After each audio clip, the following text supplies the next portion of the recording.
Welcome to a Celtic State of Mind. I'm John Dykes, and today for the Axon Bulletin I am delighted as always to be joined by JP Mason and Declan McConville to talk about all things Celtic. And JP, we've got to ask, when are we getting the banners out? When are we announcing Eddie Howe? When are we welcoming Eddie to Celtic Park? I've got a theory, and we will talk about the boycott this weekend. Social media boycott, a win against Rangers on Sunday. Surely Monday's a good day for it. You just said that before we came on here, and now that I've had about 20 seconds to digest it, it makes a lot of sense. Imagine if our first sort of tweet or post after that boycott was just the white smoke. That would be something else. I would subscribe to that theory. Well, I'm a fully paid member of that subscription service. Declan, what's your thoughts on this? I mean, I didn't really want to say, all right, announcement by Monday, because I think I've been saying that for 8 weeks. But all the information that's out there from trusted sources and respected journalists, Declan, are that although not a done deal yet, it is imminent. Are we going to get a bit of good news, maybe? A very small bit of good news that, it's been kind of lacking this season for Celtic fans, isn't it? I think everything looks to be heading in a more positive direction, and a good news announcement I think would give us all a lift, especially if we go into the game on Sunday, win the Glasgow Derby game. So a wee cheeky good morning Celts tweet on Monday morning I think would stick a wee smile on all our faces. Well, I did have a wry grin on my face when I saw the picture of you on Twitter recently, so you're obviously getting back to normal. You were out enjoying a wee pint of Guinness, weren't you? Guinness, yep. So you're getting back to normal. Is that you? Were you at McCool's? Am I right in saying? Getting back to normal, so a big shout out to Nicky and all the guys at McCool's, obviously a really good Celtic boozer. And it was good to be back out. I was with the one and only Matt McGlone. Everybody will know Matt from his days at... How's he doing? How's Matt doing? Matt's doing well. Good. He is in good health and he's sticking at it, working at it every day. So he's doing well. He's looking well, I've got to say, and I think that during the lockdown he was getting people out and about, wasn't he? He was getting people on the old walking trips. Yep, we've got a page called Celts Walking On. You can find us on Twitter. And it was basically set up just to encourage people to get out there, get out walking, meet, a bit of socialising as well. So now that restrictions are starting to ease, we're hoping to take that off a wee bit more and try and get people as a collective together to meet up, go walks, etc. Because I think that's one of the things everybody's did in lockdown. So we'll see where that goes. But you can follow us on Twitter at Celts Walking On. That's brilliant. I mean, it's the simple things, Declan. It's the simple things that have been taken away from us. Like going out and about, socialising, going to the football, JP, something that we are hoping is going to come back, but it's going to be in fits and starts. It's going to be a gradual process. And over your shoulder, once again, let's get a wee update. How far away are we from next season's first fixture? 82 days. 82 days and there will be a new manager in the dugout, or a new head coach, whatever you want to call him. Who that will be, we'll wait with wait today.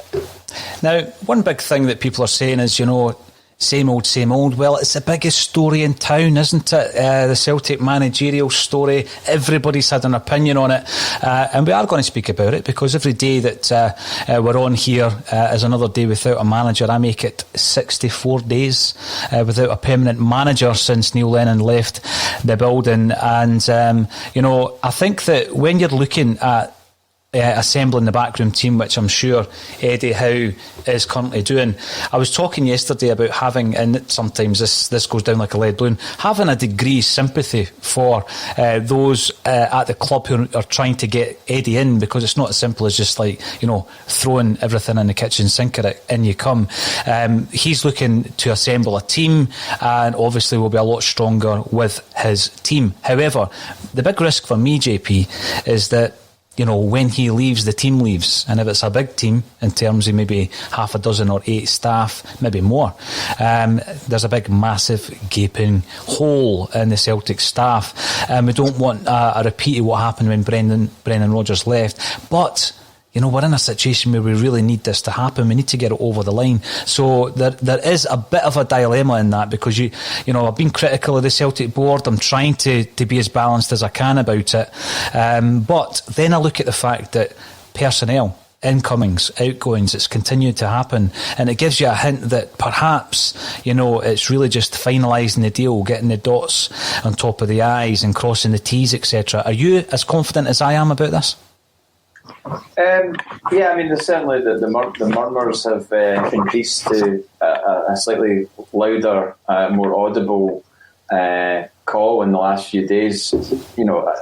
Unless people are being completely led down the garden path of this in terms of the press, then you would like to think that it is sort of shaping up to be announced.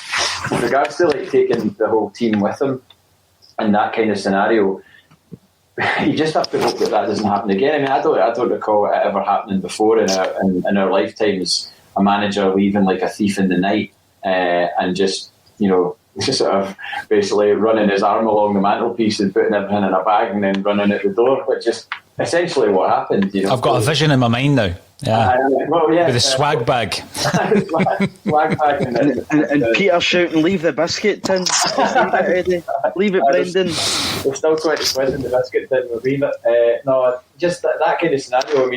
Obviously that can happen to any club, but it doesn't happen that often. Really, there's normally like a kind of almost like a club etiquette, isn't there? That you wait till the end of the season and the business is done in the close season, and then it's a bit more neat and tidy rather than this kind of like abandoned ship thing. So I'm not overly concerned about the whole the idea of Eddie Howe having the control of bringing in all his own people, because ultimately, if he's bringing in his own people, then he's going to be more comfortable in his role, and he's going to have people that he can trust, and we're surely going to get better results as a result of that. There's a book across over the back of your shoulder there, and I'm just wondering there, do you think Brendan Rodgers has his own autobiography facing out like that on his bookshelf? Probably. Probably at home. Maybe more than one copy as well. That's a shameless plug for a book that I was asked to be featured in by the club, by Celtic. So there's a chapter on me in that book, which is as a result of being on a Celtic State of Mind, I might add, 3 years ago or whatever. So tremendous. You're indirectly responsible for me reading that book, and I thank you for it, because it's a tremendous honour and weird privilege to have a chapter on a Celtic book. It's an absolutely brilliant honour, so well done for that. Now, a wee bit of wordplay is obviously going to be coming in when Eddie Howe arrives at Celtic. Declan, I've seen a few coming through on Twitter this morning. Can you see us how? And my personal favourite is "This is how it feels." So I'm pretty sure that all the headline writers out there will have one or two up their sleeve. Declan, you're a man of words. You're a journalistic man. What do you think will be the headline when Eddie Howe takes over? I quite like the line "This is how we do it." So the old the Smiths tune, "How soon is how," that is what we've been asking just now. But I think that the play on, but the wee caption that the other teams came up with this season would be one. When they've said, "Can you see us now?" We could hit back at that with, "Can you see us how?" So yeah, we'll just wait and see. But as long as it's a positive headline coming out and it's Eddie Howe's Celtic scarf above his head, I'm not going to have any complaint what's written in the newspaper above it. How long must we sing this song? Michael the Boy, that's a good one. Yeah, I'm sure there's loads of them coming out. Am I getting a wee bit carried away? Probably. But after the season we've had, why not? So yeah, we're looking at the managerial appointment, but on the back of that, and again, I'm not going to go into the source. What I will say is that the source is one that's been used by the club this season. Therefore, it is something that's maybe a plan to gauge fan opinion, or it's actually happening. But we have been hearing through one main source and then various news sources afterwards that John Kennedy will have a future at the club. Now, I think We've spoken about that. There's an expectancy, Declan, that John Kennedy will have a future at the club, but as director of football. So I was looking actually at a report on that today, and there was an interesting image of John Kennedy where it showed you his tattoo underneath his arm, and there was some kind of Latin. I'm not great on the old Latin, but it is loosely translated to "everything happens for a reason," and that's a tattoo underneath John Kennedy's arm. And you know, I was thinking it's almost like "for everything a reason," like the Ian Brown song. So that's a bit of fear for me in capital letters if John Kennedy indeed is going to be the director of football. What do you make of all that? Is that Celtic being cute with their source or dropping information, or is there nothing in this story, as I would hope to be the case? Well, I think a lot of people might have wanted to say bye-bye Badman to an extent this season, but you know... That was good, JP, that was good. Well done, Dick. I like that. It seems a bit strange because, you know, we've heard so much about how good a coach John Kennedy is, particularly in this role. You know, I don't get it because he's not had any experience in this. And again, does Eddie Howe really want him in that role? That's the question I would want to know, because ultimately, you know, when Eddie Howe, because I do expect him to be appointed as the next Celtic manager, gets the job, it's up to him and it's his decisions. Now, if he's happy with keeping John Kennedy, that's fine by me, because as long as the manager's getting full control of the football department, that's fine. But again, if this is a Peter Lawwell, or it's a decision made in the boardroom, that does not sit right with me, because it ultimately, again, leads back to all roads that if, again, you know, we touched on Brendan Rodgers earlier on, that the manager leaves, it's all roads back to John Kennedy getting the job again, which I don't think a lot of people are too comfortable with after what they've maybe watched on the back of the tail end of this season, his involvement under Neil Lennon. So, you know, to me personally, I think John Kennedy should go out, get a job on his own and prove his self, and if he does prove his self, come back to us, because there's no harm in doing that, you know. And as I say, if he's such a good coach, I think he can go out and prove his self and come back. But in this role, I'm not too sure about it. Now, this is the thing. A few weeks ago, we were invited, thankfully, into a Celtic press conference, which was tremendous. That the club were, you know, looking to embrace alternative media channels such as a Celtic State of Mind and others. And after that, I mentioned how impressed I was with the way that John Kennedy conducted himself. All of a sudden, I'm being accused of saying that John Kennedy's the best manager in Britain. No, I wasn't saying that, and I've not been that impressed actually since he took over. I don't think that much has changed. And yesterday, in actual fact, the title of the Axon was that John Kennedy had to be bold, and he had to start being bold this weekend. So going into Jake Ryan's comment via YouTube, and thanks everybody for getting involved on the comment section. Jake Ryan goes on to say, Kennedy as technical director would be a disaster waiting to happen. No experience and hasn't worked with Howe. Why is this man glued to the club? Job for life at Celtic. I think Declan makes a good point, JP, in that it reeks of something that Peter Lawwell is involved in.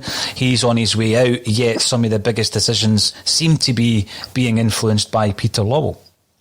Well, I mean, we obviously could look at it and say that it looks like blatant nepotism, doesn't it? You know, that John Kennedy has survived all these managerial changes and may survive the next one and then be appointed into a role that he has no experience in, merely to shoehorn him into staying at the club. I mean, I know that money talks and everything else, but I mean, I would feel a bit uncomfortable if I was John Kennedy being given a job that I have no real CV to stand up against. You know what I mean? If, like Declan said, if he is that good a coach, which I don't doubt that he must be a good coach. There's no way. Surely Celtic aren't employing him just because he used to play for Celtic and he suffered a horrendous injury that ended his career.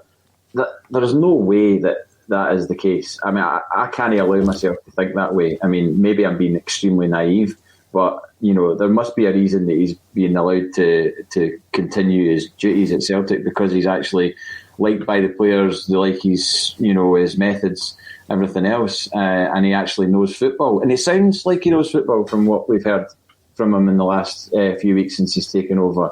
It's just unfortunate that he's currently working with a team that is completely in flux in terms of half of them are wanting away, and you know, a lot of them aren't good enough really to play.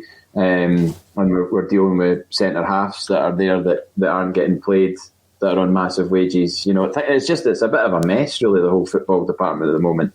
Maybe if he'd been handed over the keys at the point that Neil Lennon was, it would be a different story. I don't know. That's speculation on my part, but I agree with Declan. I don't think that we should just try and shoehorn John Kennedy into a position at the club just because it's, we wouldn't want to leave him out a job or anything like that. I think with his CV, he should be able to go and get a job at a decent level.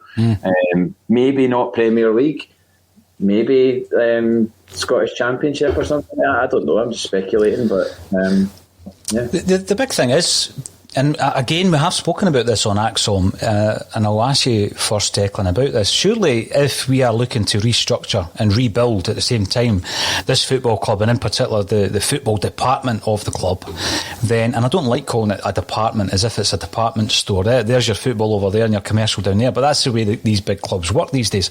But surely, if we're looking to build a viable youth development system and an academy that's providing players for Celtic, not for every other club in Europe, but for Celtic, then part of that and part of the process of having a coach team, surely if you think that there is a potential manager at the club already, moving from maybe a coaching position to managing the coach. I mean, you look at some of the managers out there and they've cut their managerial teeth with the B teams.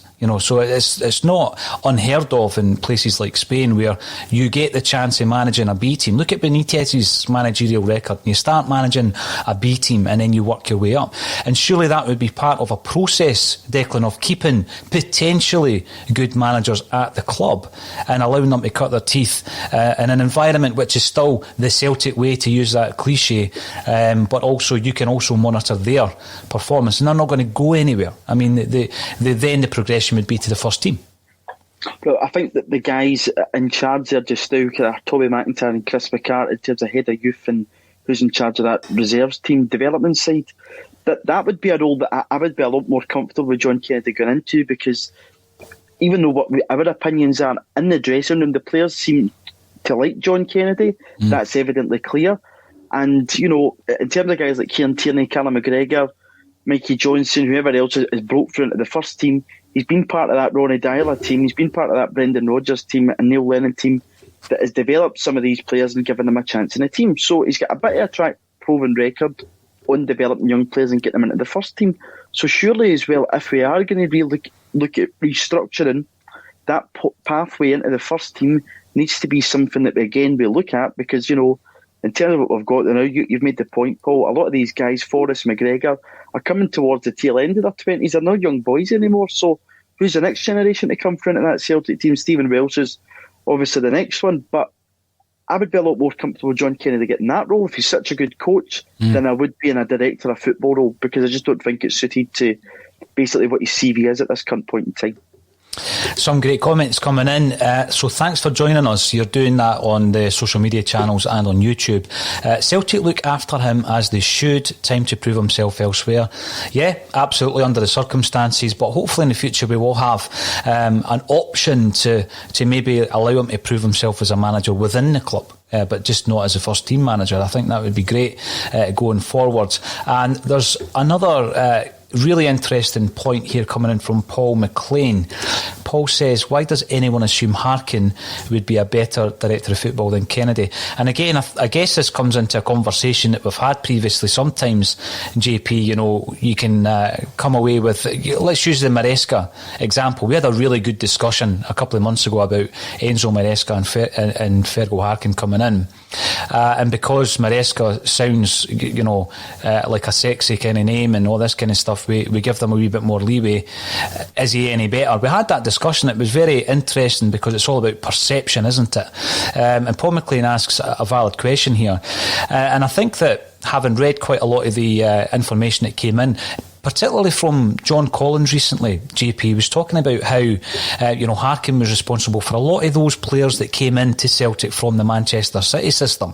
So I think that there has been a proven success from Harkin But again, does that necessarily mean that makes him a technical director? We're talking about under-23 development at that stage. But I was interested to know that he has a proven track record at a level down south.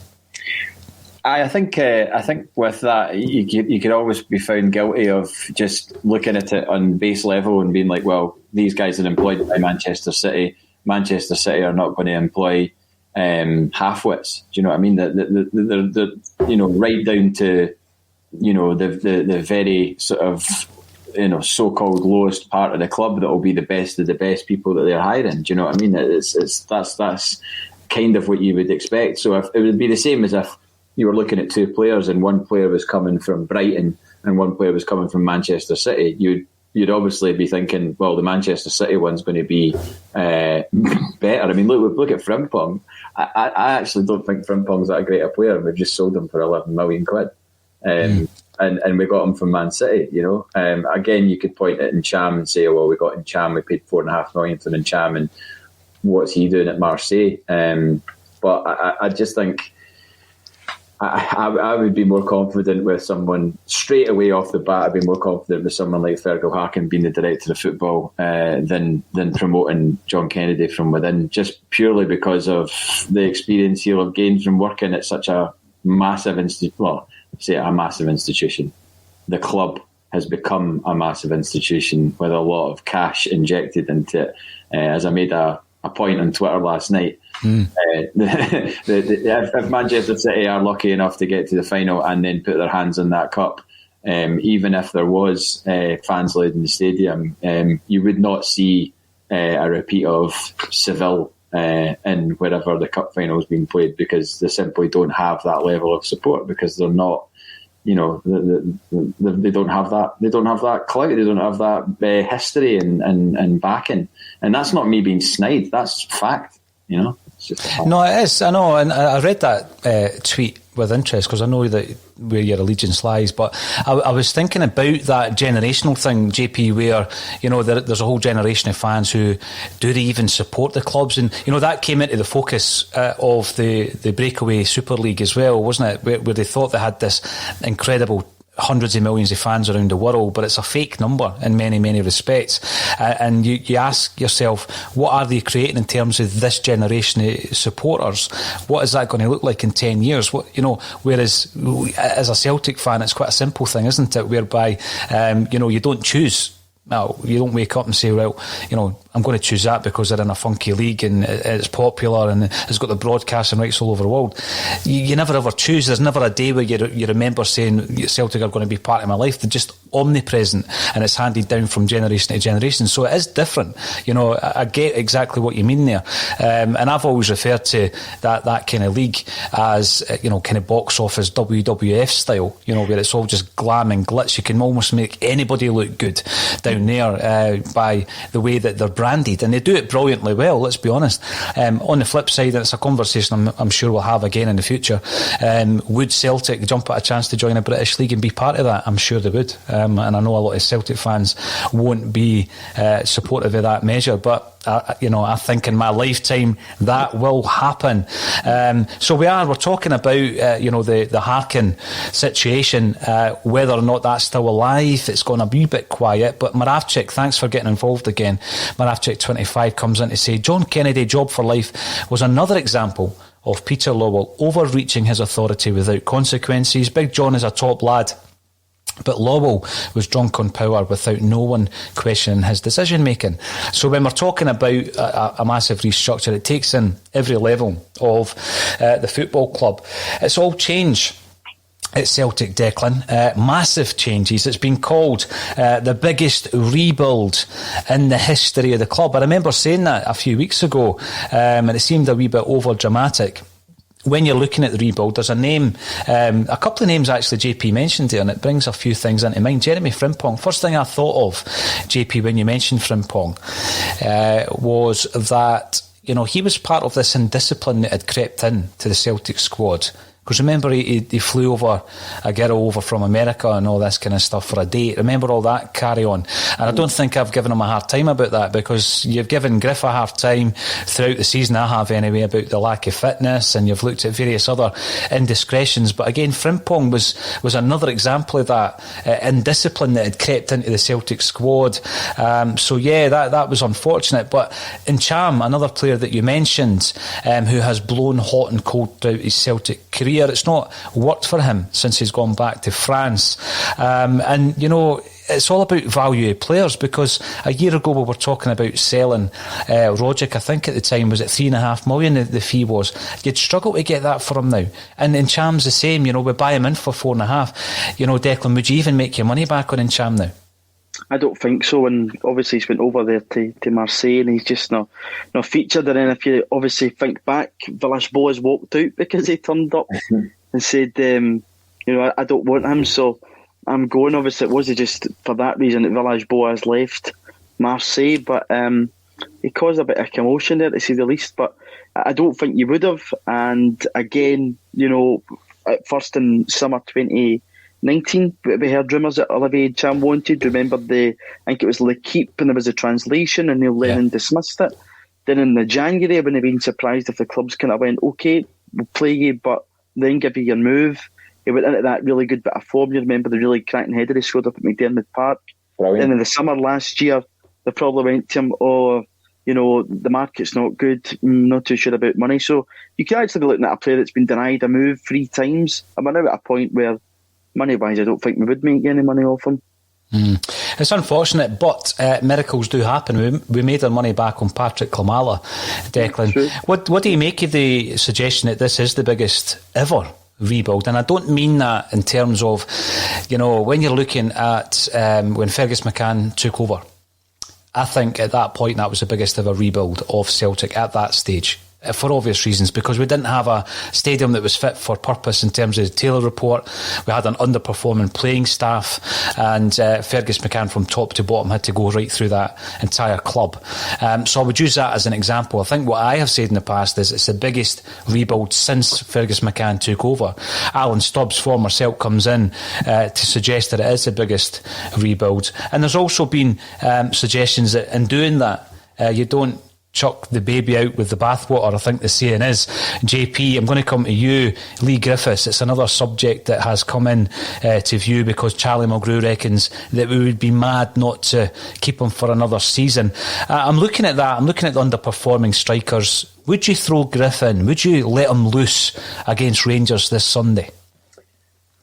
It all depends on James Forrest. I think if James Forrest is not in the picture for Sunday, then yeah, I would play him. That might not go down well with a lot of people who probably think that he's had enough chances and whatnot. But yeah, I would play him. I don't know. I'm still on the fence about whether I'd play Odsonne Edouard, to be honest, because if you get another performance where he's trying 5-a-side goals, 6 yards out, then I'm not entirely sure whether I want that sort of performance. But as I was speaking to somebody the other day who said, look, if you give Odsonne Edouard the ammunition, he's the one that will score a goal. And you're like, well, yeah, but he was given the ammunition and a penalty kick. I dropped a couple of weeks ago and he didn't do it. So, with regards to the rebuild, it's one of those where it's just like we have got no room for error here. The players that we sign now, there can't be any, massive failures now.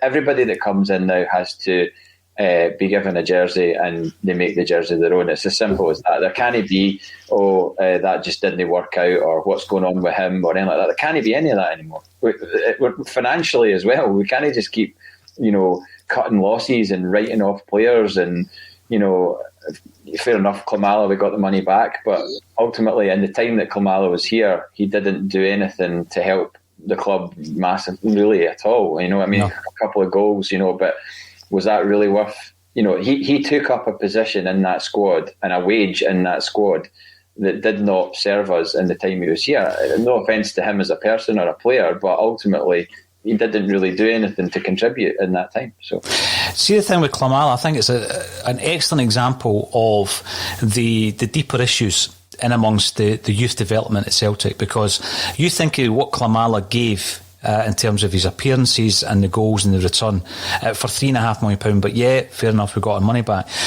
Had a young player been nurtured and brought through the system, JP, given the same game time, you have got to ask the question, would he have done any worse than the £3.5 million Polish Paddy? Would he have done any worse? No, I mean, the mystery continues as to why we are not producing forwards. I said it, I think, last week. That's the position that everybody wanted to play at school. Why is there not, an absolute raft of players that we can pick and choose from? We should be able to go to the best sort of under 18s teams, or the best under 16s, or the best under 12s, and be like, right, there's 30 strikers, he's the best one, right, sign him for Celtic and then develop him. I absolutely don't know how that's not happening. No. It's a complete mystery, because you'd think that is just a given that would happen, but and then then they would break into the first team, or given an avenue to break into the first team. But it's just, you're going way back to the days of Barry Elliott, Mark Anthony, Mark Burchell. Mark Anthony scored a goal or two. He ended up at Tranmere Rovers, but I absolutely agree with that, and I think that when it comes down to great goal scorers and producing great goal scorers, Celtic have a brilliant history of it, but not since the 1990s with Jerry Craney.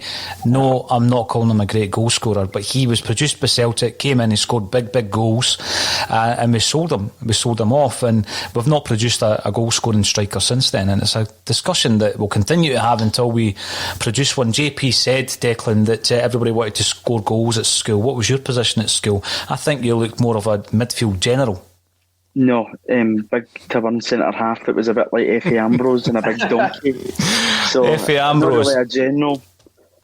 Brilliant. We're talking about John Kennedy being bold at the weekend. Declan, I've thrown the Griffiths card in there, as predictable as it is. Is there anything else on that part that you would like to see changed this weekend? I mean, yeah, we're only playing for professional pride. We do want to stop this unbeaten league run that Rangers are on. Of course we do. Any changes you'd make? Anything bold? I'd be quite bold and play as Malia Soro. Scott's been a great servant to Celtic. I understand that, but at this current point in time, there was the move that Kent did it a few times in the game, and I thought, I don't like this. This is not nice to watch. This shouldn't be how it ends in this fixture for Scott Brown. So I'd be very tempted to play as Malia Soro. I thought he did okay at Ibrox in the Derby game at the start of the year, and at the end of the day, is Malia Soro's going to be our player next season, and Scott Brown isn't, captain or not. I know he can be infectious in these games, but he can still be infectious from the dugout and bring him on later on in the game. But I'd be very tempted to play as Malia Soro, because I just don't get the fact. I know a guy like Chris Ayers probably not going to be there next year, but he's not, in my opinion, let us down this season. But there's guys that won't be our players, i.e. Diego Laxell, probably John Joe Kenny.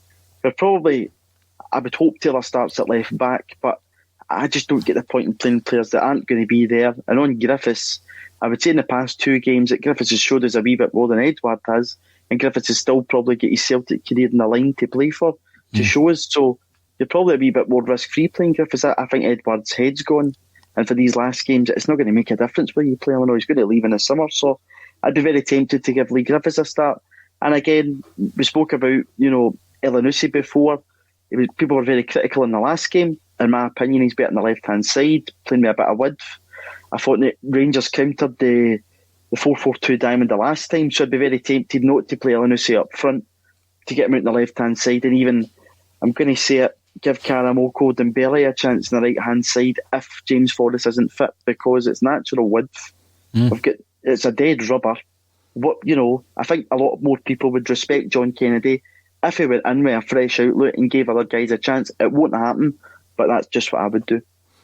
Bold is the word, JP, and there's a couple of bold predictions there from Declan, and fair play. I always go back to the words of Tommy Burns, the late great Tommy Burns, and he used to speak about these big games and how often if you throw somebody in, because they're almost not mentally prepared for it. It doesn't affect them as much. The fear factor isn't there as much. They don't have the time to allow that fear to... The fear's a big word in today's podcast. I wonder if it's his influence that's doing it. But they don't have that time to have the fear factor in their mind, JP. I mean, I think Dembele would be a bold move. I'm not saying it shouldn't happen.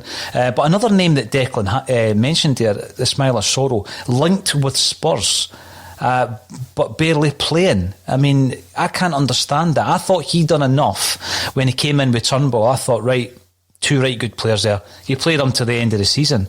Now he's struggling to get a game. Would you throw him back in? I mean, you do wonder how things would have gone if we'd actually taken chances that we created at Ibrox, and how things would have panned out. But we didn't take them, and that ultimately cost us the game. An overhead kick from a 36-year-old and an own goal, which was the difference, horrifically.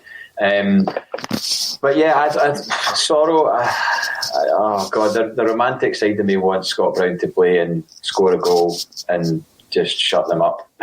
So, I mean, and do the final Bruni. Oh, I mean that. Yeah, of course, that's what you want. But I don't think Sorrow will play. I mean, I think he will play Scott Brown. He won't. But with regards to Dembele, I think they would go one of two ways. You've got to remember who Dembele would be up against if he was playing. A very solid, imposing left back in Borna Barisic. So Ryan Christie's not had any joy against this season, mate. He's either going to get ragdolled by Barisic or he will run Barisic ragged. That's the two ways that's going. And most people of a Rangers persuasion would probably be thinking that it would be the former, because he's a wee guy. He's 18. He's got no physicality at all. I would be very fearful of that. I'd like to think that he could run him ragged, but I don't think he's got the experience in these games yet to do that. And I know it's in an empty stadium and all the rest of it, but I just think psychologically you need to be attuned to do that, and I don't think he's got that in his locker as yet, and maybe never will. I don't want to write the guy off, but I just don't know. I don't know about that. I was a bit on the Dembele bus early doors, but I don't think he's ever going to have his own Nike advert. I think he'll always just have that bit part moment in an early point in his career. I don't see him being the superstar that maybe he thinks he is at this point in time. Yeah, I think that the most frustrating thing about that, JP, is that all the warning signs were there. Celtic seemed to be obviously once bitten, twice shy on Islam Farouz, and there was this blanket of protection around Dembele. Ali Musonda, remember we seen a big blaze of glory, and he was supposed to be the next big thing, and then he just didn't cut it. It's all about show a lot of the time with these guys, and Instagram and all of that, and you just want to just sweep that away and just be like, just play football, just forget about the glitz and the glamour and the contracts, the advertising, the sponsorship. Just forget about all that and just be good at football first of all, and then get 50 games under your belt whereby you've got the whole support on side. That's what you want. I sound like Tony Haggerty here, actually. I like it. Swing back in the chair and do the... Have a wee look at the window. Brilliant. Love it. Love it. No, but the thing with that is that you're right. Where's the substance? They think they've made it. They think they've made it because they've got a Nike or an Adidas boot sponsorship deal. They're making big money for young kids at that time. Yet they've not done a thing. I mean, they've done a lot more than I did in my football career, but they've not made it. And that's a big thing. You've got to establish yourself. I sometimes, think about Dembele though, Declan, and you do have that wee glimmer of hope there that it would be great if a manager was to come in and salvage something for Celtic and for the player. I would love to see him fulfilling his early potential, but I would love Celtic to also benefit from that. Yeah, it's a mixture of both. You want us to produce young players, what you touched on earlier, Paul, and be able to then sell them on if that happens and make the club a bit more money. I mean, that's how it should work. That you produce your own players, they do their part, and then you can obviously punt them. But Yeah, I thought anyway at Pittodrie that when he did come on for that wee last spell, he did more in the game than Ryan Christie did in the game. So I don't want to Ryan Christie bash here, but he's not been great in this fixture. He's still not showing up in it. He's not got a goal in it. Would it be the worst thing in the world? I just think it won't happen. I'm probably living in fantasy land here because it won't happen. It'll be the sentimental team picked and it's going to be your last one and pick you because we know you and we'll pick you, but it'll be the sentimental team. But I would go bold, and I would respect John Kennedy a lot more if he went bold. No, I think it also, there's the element of surprise, Declan. Rangers will be setting up their team probably expecting a Ryan Christie or James Forrest to start. They won't expect wee Dembele to come in and hug that touchline and show a bit of trickery. And we don't really know much about him over the last few years. The focus on him was intense at a very, very young age. Then he's gone off the radar. So throwing him in, who knows what might happen? It's an interesting one. And Helen also brings up an interesting point. You mentioned Instagram before, JP. You're absolutely right. It's almost as if these people live their life on social media. And that's cheap coming from me because I spend a wee bit of time on social media myself. And Helen brings up the point, Celtic joining this social media boycott, how is that going to work with the game at the weekend, with the team news? Absolutely, yeah. It's an interesting point. I'm pretty sure that there will be a way of communicating that. But you're taking us on to the next point, Helen, so thanks for doing that.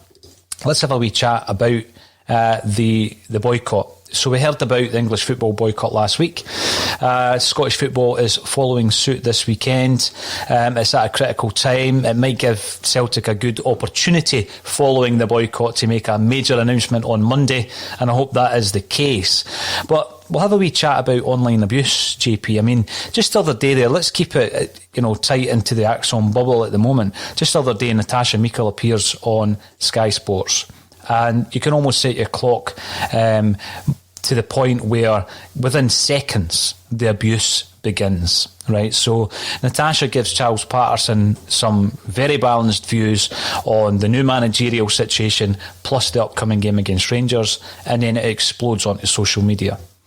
What is it that has to be done? Because I think you're raising awareness by doing a boycott, absolutely, but there's been occasions in the past where not enough's been done by the broadcaster who is putting the footage onto their Twitter page in terms of managing the comments, reporting comments, blocking specific users who continually just come in and say what they believe, anything at all that they want to say. So it was ridiculous. I don't know if you've seen any of the comments the other day there, JP. Totally unacceptable. This level of online abuse will continue unless harsher action is taken. Well, to be honest, I saw the one that Natasha highlighted in particular, and it's just really, really weird how people feel that they can just shoot from the hip and say anything they want about someone's appearance. When ultimately, if they took issue with something that Natasha said, or something like that, then fine, okay, just a measured response to anything she said would be okay, but to just go for looks, and it would be the same the other way if you had some leery guy commenting going, oh wow, she's well fit or something like that. Why do you feel the need to comment on someone's looks when it's clearly that's not the platform that they're there to be judged on? They're there to be judged on what they're talking about. Why there's this sort of base level? When I said it myself, I said, people like that shouldn't be allowed near technology. They should stick to cave painting, because that's the level we're talking about. It is actually that sort of base level mentality. I think it's absolutely despicable. I don't know what the rules are in terms of what Sky can do to monitor it. But if it was me and I'd made a comment like that about someone, it would play in my mind all day, and see the fact that people were jumping on what I was saying, and quite rightly so. There was a lot of people sort of, absolutely annihilating that person for saying that. I wouldn't feel comfortable for the rest of that day knowing that I'm getting battered on Twitter for saying something that's completely out of turn. How that person can just go about their day and be like, oh yeah, I said that, and I don't care, so what? I'm entitled to say what I want. And it's just like, well, you're not really, because you're a human being And that's another human being who you've commented about, so that's not really on.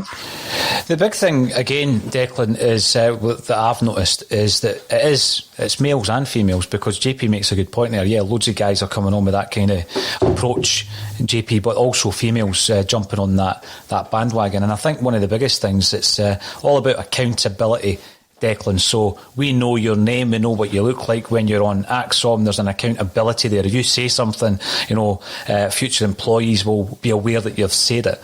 That's the anonymity, isn't it? I mean, in order to have an account, surely that has to be matched against forms of IDs. Surely that's the easiest way of sorting that problem out. And then if someone is out of order, because it's an online breach of the peace, it's an online, somebody abuses you online. It's the equivalent of a breach of the peace, but it's online. So it's a slightly different bit of legislation. The evidence is out there. Facebook and Twitter and other social media companies are able to liaise with the authorities to create a criminal case.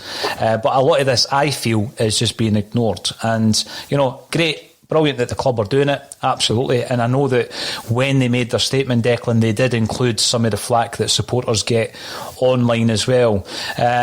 You've had your own experience of it online. And what JP says there is very interesting. It would play on your mind if you did say something that, actually was going to harm someone or hurt someone, and you did it deliberately. It certainly would play on my mind.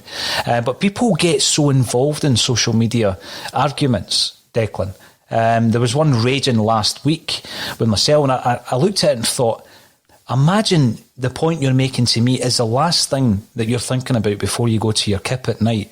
And as soon as you wake up tomorrow, because the next point was at 6:20 the next morning, you're thinking about, I'm going to check my phone just to see if I'm winning this argument with John Dykes out of Celtic State of Mind. Mate, it's not that important. It's just a difference of views. Let's just all relax about it, because there is that as well. People get so hung up on it, Declan.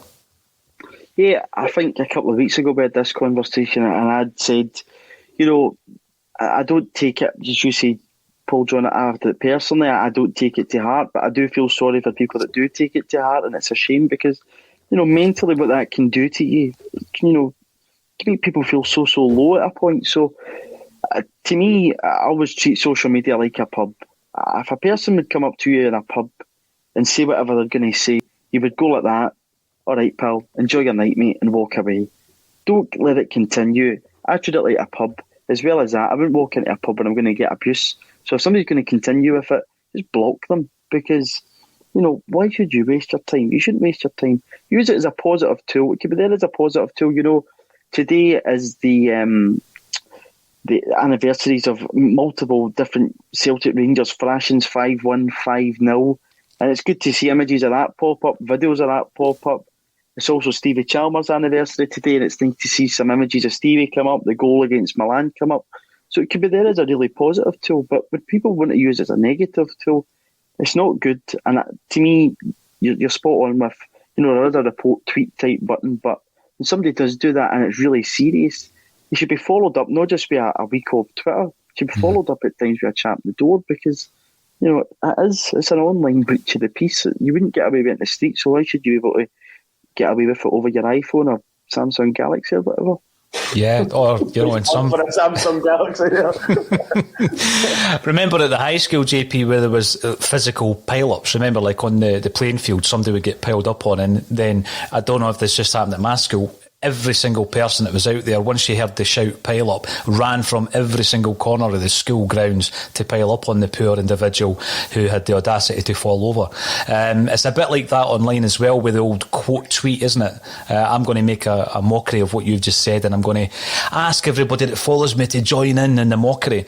It's something that, we will keep trying to raise, because we use social media ourselves, and we'll try and raise these issues. But again, big shout out to Natasha, because I thought she was excellent the other day.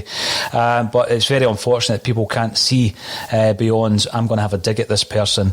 And, as Declan says, people are struggling out there. We're still in the midst of dark times. So just have a wee thought about that. And to be honest with you, I think most of the people that are indulging in that kind of behaviour probably aren't watching this, although we do have some intruders from time to time. But it can be something, as Declan said, JP, it can be something that's used positively. And we do try to do that as as well at Celtic State of Mind, and we had a massive charity drive in December last year. We'll be doing the same this year as well. A massive part of that was social media interaction, getting people involved, getting people to buy in to what we're trying to do. On a smaller kind of scale, there was a coming together last night, JP, and this was all around the Celtic Shared / Celtic Trust initiative, which is called Shares for Value. We were asked as a platform to host the event, which we were more than happy to do. It was a bringing together of various groups to hold a debate around this added value, and I think that it was a success in that, you know, people were able to get involved during the show in the comments section. Of course they were. But various podcasts were invited on.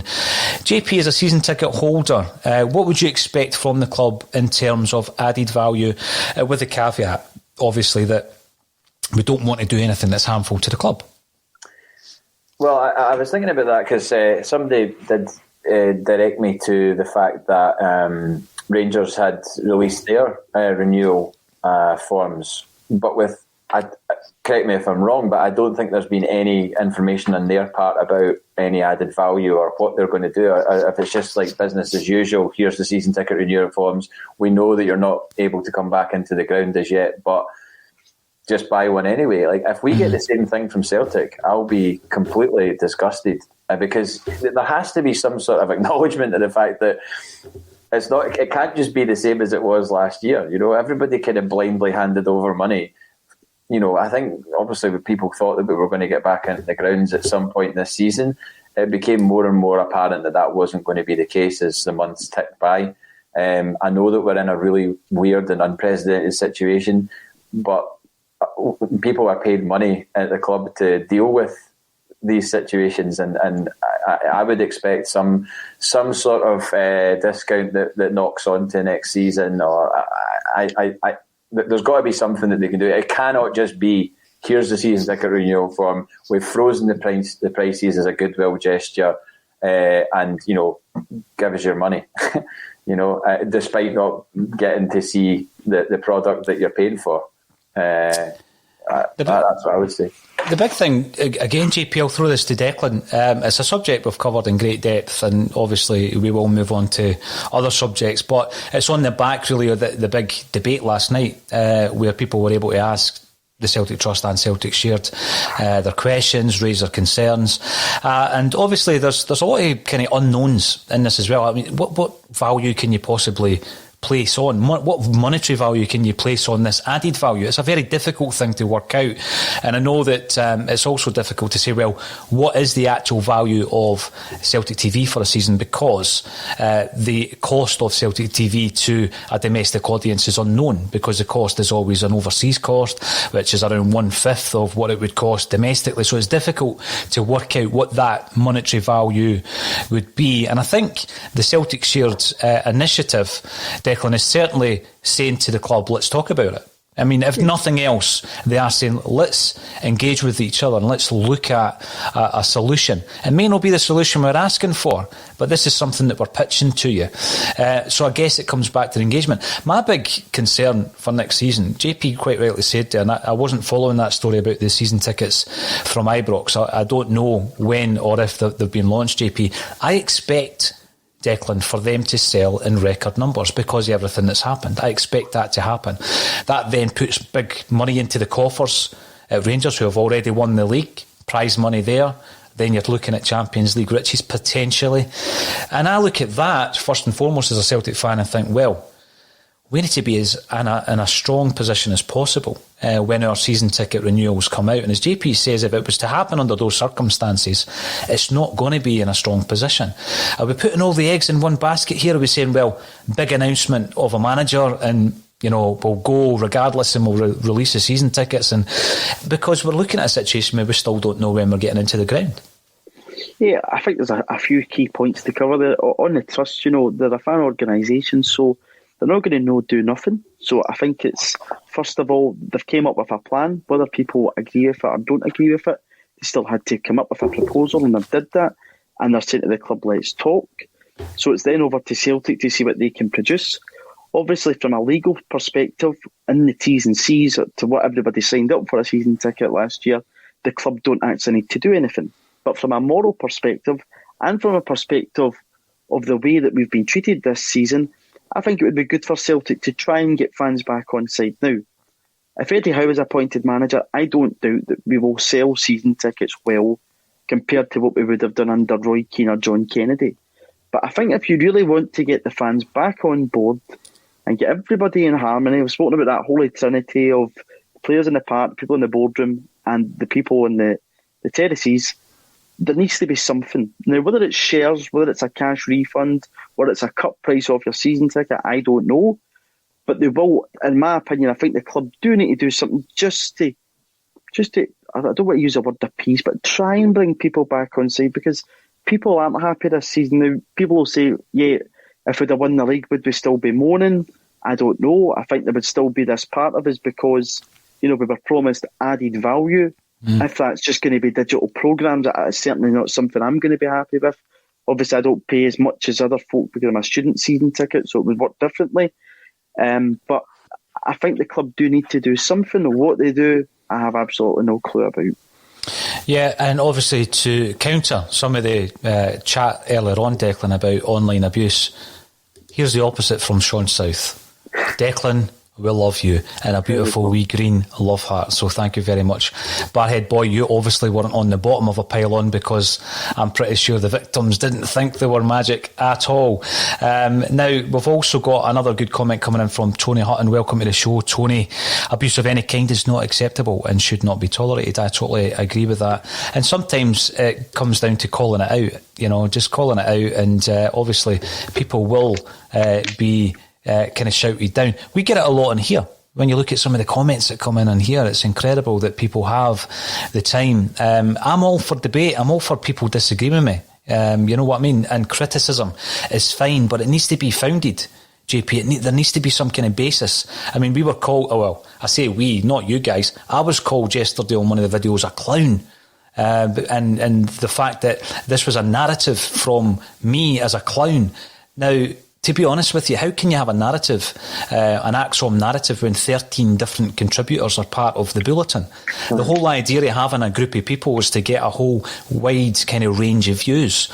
And we agree and disagree. Declan wants to play Dembele. Here's a small example. JP says no chance. A few people in the comments saying that play Dembele and he's going to get snapped. It's all about views. Let's be as balanced as we can about it. But for the record, don't think there's any clowns in the Axom brigade. Or is it the cult, the Axom cult we were called before, JP? Transfers continue to happen at Celtic. And again, it's another wee inkling that maybe we're pretty close to the Eddie Howe deal. Maybe something's happened and it's not been announced yet, and we're ironing it out. But we are, we're still selling players. Now, I wouldn't have expected the incoming manager to want to keep Klimala or Perez, for example, who obviously left over the last week or so.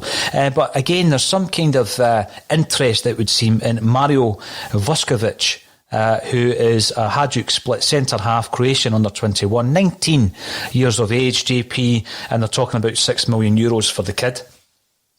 So if we're going to show some kind of interest, and we're in discussions with, teams over €6 million Euro players, again, is that another inkling that Eddie is in the building and everything, other than the fact that we've made an announcement? I mean, surely, to goodness, we cannot be signing players based on somebody in a position in the club who will maybe not be in that position in a few months' time. Do you know what I mean? That would be insane.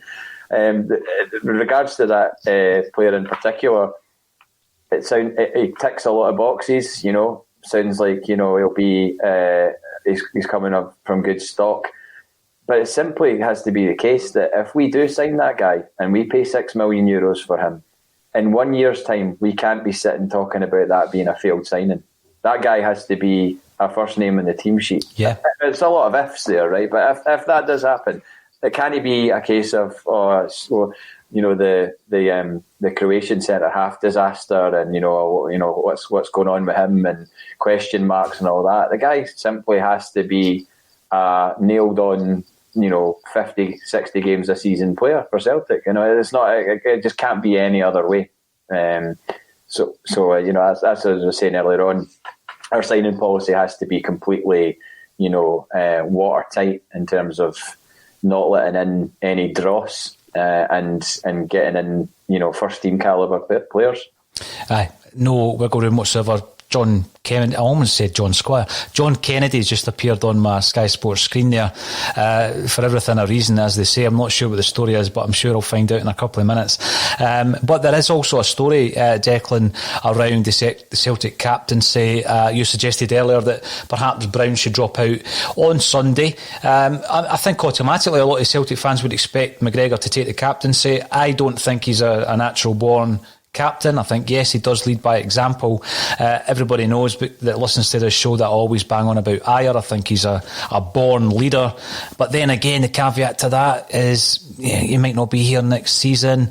Who is the captain going forward? Who's going to be the captain of this new rebuilt Celtic next season, Declan McConville? I think it will be Callum McGregor. Due to the fact he's in a similar position as Scott Brown, he's in that kind of midfield role. I used to call him the Celtic metronome. I would like him to get back to that, where he just basically ticks away as everything goes around him, and he's kind of silent. I don't want to call him an assassin because he's not quite that standard. But I think it will be Callum McGregor. But he's definitely not in the same mould as Scott Brown as a general. But on his season this year, I think we've came to expect a lot from Callum McGregor and be a kind of 7 or 8 out of 10 player every game. This season he has been under par, but I've got no doubt that under a new system that he could flourish again. So for me, it's Calmac. Calmac for Deck. JP, just before I come to you, last comment of the day. Peter, thank you very much for getting involved. Peter Davey. Stevie Mullen is an excellent guest. He certainly is. Get him back on PJD. Well, Stevie Mullen will be back. Once he can come into the studio, he will join us. He was a Thursday regular. We'll need to see where Stevie is available going forward. But, check out Stevie online. Does a lot of good work for St. Roch's with the mental health charity Rock Talk. So tune into that whenever you can. Stevie will be back. Absolutely will be. JP, I'm going to come to you. I'm going to ask you for your prediction because you've been pretty good with your predictions. Final a Glasgow derby of the season. Give me a prediction. Come on. Yeah, well, I said 1-1, we drew 1-1. I said 1-0 in the last game, and I predicted big things from Ryan Christie. Or I was kind of more, it was a reverse psychology. I was kind of thinking, maybe it would prove us wrong. And by the way, if you've seen that boys' analytics video that get put together on Twitter, have you seen that? Yeah, I did. Oh, that's very telling evidence there on some failings on his part. I'm sure he wouldn't want to watch that before he goes to bed at night because, I wouldn't sleep, put it that way. Do you know what? I'm going to say 1-0 again. I'm going to put it out there, 1-0 again, and end this charade that they're this brilliant side that can't win trophies that are laid on a plate to them.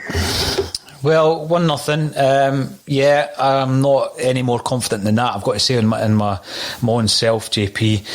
Declan, before I ask you for your prediction, and JP was talking about Christie and players listening in perhaps too, because we have had, believe it or not, Lee Griffiths joining us on Periscope previously this season. But I'm pretty sure we did, honestly, his name popped up. It was quite amusing. But I'm sure Caitlin Hayes, who plays for Celtic Women's, must have tuned into our post-match because after the Rangers game, Russell Boyce gave her a roasting for her performance against Rangers, and then we covered the Hibs game. She scores a goal, JP, and she gives it a bit of that, and I'm saying, well, that's for you, Russell. Take it, son. Take it. Declan, give me a prediction before we go. 2-1 Celtic, and a wonder goal from David Turnbull from about 25 yards. Nice, I like it. I'll probably give my prediction before the game because I'll be covering the game, but it's always a pleasure on the Celtic State of Mind Bulletin to get everybody's views, criticisms and everything else. It's always a pleasure. So thanks for joining us on YouTube, Facebook and Twitter, and all that's left for me to say is thank you to Declan McConville and JP Mason for joining me on a Celtic State of Mind, guys.